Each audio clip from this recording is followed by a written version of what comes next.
This is an online seminar by the Supported Higher Education Project of Kentucky at the University of Kentucky. Today we'll be talking about mentoring and providing information for people who may want to become a mentor to a college student with intellectual disabilities. As college campuses become more diverse and accessible, the need exists for the development of both formal and informal resources to support students with a variety of needs. The term mentor, in the traditional sense, means an advisor or supporter. For peer mentoring on a college campus, we think mentoring means more than that. It is about developing meaningful relationships that benefit all who are involved and should be considered a two-way street. What is a mentor? Although we might refer to one person as the mentor and the other as the mentee, both parties learn from one another, creating more of a partnership than an unequal mentor-mentee relationship. That is what we hope to develop by pairing college students with peers on campus who need additional support due to characteristics of a disability. Each will learn from the other, improving the quality of life for all involved. A peer mentor is someone who can assist students who may still be developing the skills for independence, such as a student with a disability. This assistance can be in the form of an academic tutor, a study partner, or even just a friend. Getting started. At the onset of the partnership, before attending any classes or providing formal support, mentoring partners should plan to meet and discuss what the mentee feels she or he might need. The mentee should prepare a list of questions for the mentor, and the mentor should also prepare a list of questions for the mentee.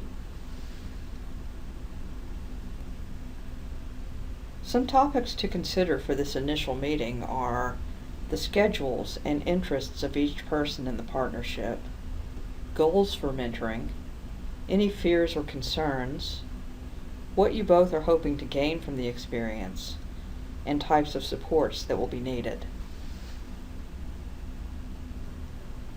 What are the responsibilities of a mentor?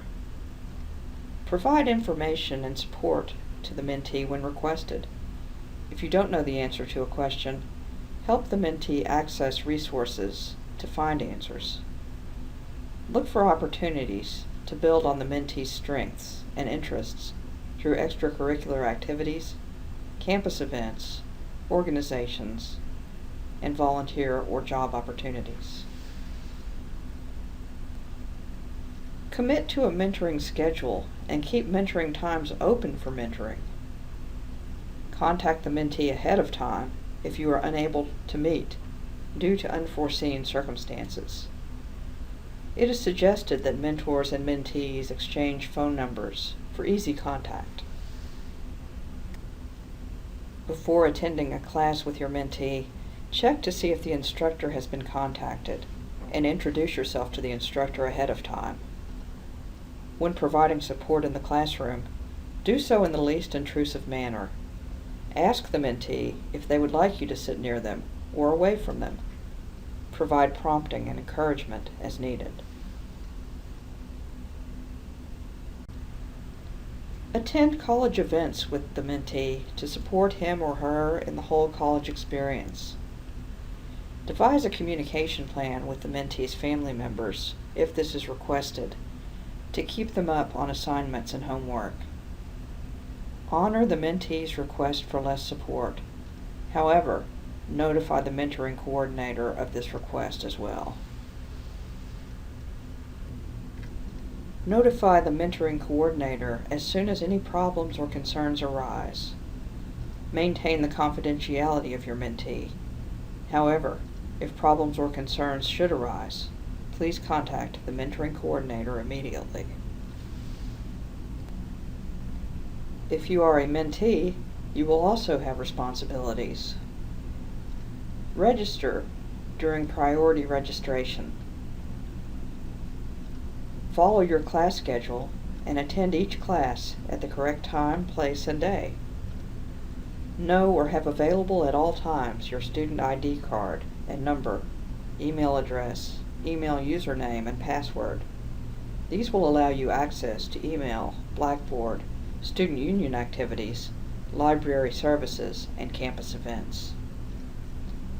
Carry with you at all times an agenda or notebook for documenting assignments, due dates.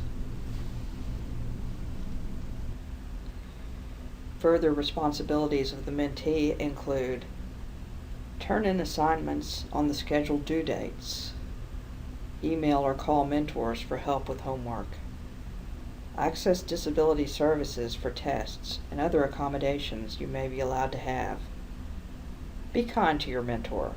If you are unhappy with something they are doing or saying, tell them. If you are uncomfortable telling them, contact your mentoring supervisor. Carry with you at all times a copy of your course syllabi.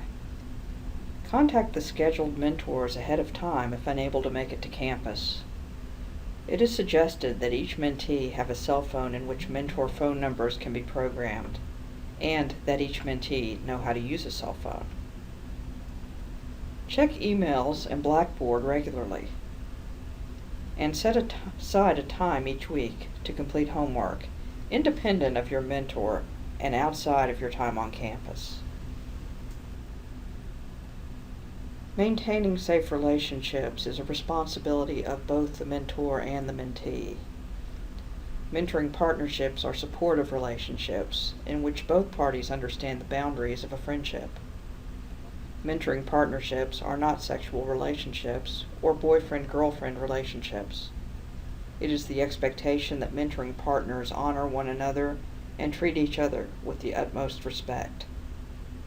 If you become uncomfortable with some aspect of the relationship, please contact the mentoring coordinator immediately. About confidentiality. Maintaining trust is crucial in every relationship. Whatever your mentoring partner tells you or whatever you learn about your mentoring partner should be treated as confidential.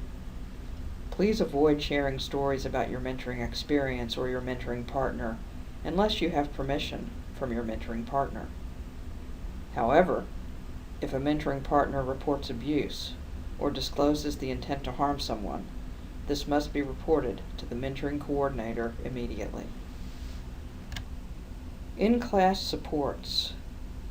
You may be asked to attend a class with your mentee. This may be a class you are already enrolled in, or it may not be a class you are taking. In either case, the decision to have a mentoring partner in class is usually based on the learning needs of the mentee and how the instruction provided in the class matches the student's strengths. If the student is taking a course for credit, the adaptations and supports should be limited to those activities that would help the student access the curriculum and/or participate in class activities and requirements. These might include encouraging a student to raise his or her hand, reminding a student to take notes when important topics are mentioned in class, providing a second set of notes during class lectures. Please check with the professor to determine the appropriateness of these supports. If the student is auditing a course, the adaptations can be more creative. These might include completing an assignment with a partner, generating a slideshow presentation with pictures instead of a research paper, removing 2 of the 4 choices on a multiple choice test, reducing the number of items to complete or questions to answer, changing an essay question into a multiple choice answer or a word bank question, or dictating and scribing answers. In-class supports will vary depending on a variety of factors, but might include note-taking, prompting, re-explaining, creating adaptations on the spot, talking with the instructor about possible adaptations, making sure all assignment due dates are recorded, clarifying for comprehension, and encouraging participation. Often the supports provided to peers occur outside of class. These can include re-explaining, clarifying, checking homework dates, proofreading assignments and providing editing suggestions, creating graphic organizers or note cards for studying key concepts, highlighting key concepts and texts, studying together, helping mentee access email and Blackboard, or helping the mentee to email a professor with questions. As most college students know, there is more to life on a college campus than studying. An important aspect of attending college is learning through social interactions with others. Sometimes a student may have difficulty making friends or communicating with others in an effective manner, and addressing these skills through a mentoring partnership can be extremely important. Eating lunch together, hanging out at the student union, introducing your mentee to people, addressing social skill needs through modeling, discussion, prompting, reminders, and redirection are all key facets of the mentoring relationship. To be a truly effective mentor, mentoring partners need time to get to know one another as peers, learning about each other's interests and learning what each brings to the relationship. During each academic term, commit to attending at least one campus or off-campus event together. This might be a sporting, arts, or leisure event, a student club event, movie, or concert. Try to find something you both will be interested in and can fit into your schedules. Natural supports. It is important that the mentor not become the mentee's sole social support. Help your mentee to develop natural supports by facilitating introductions to groups and individuals with whom the mentee has something in common. Terms to know.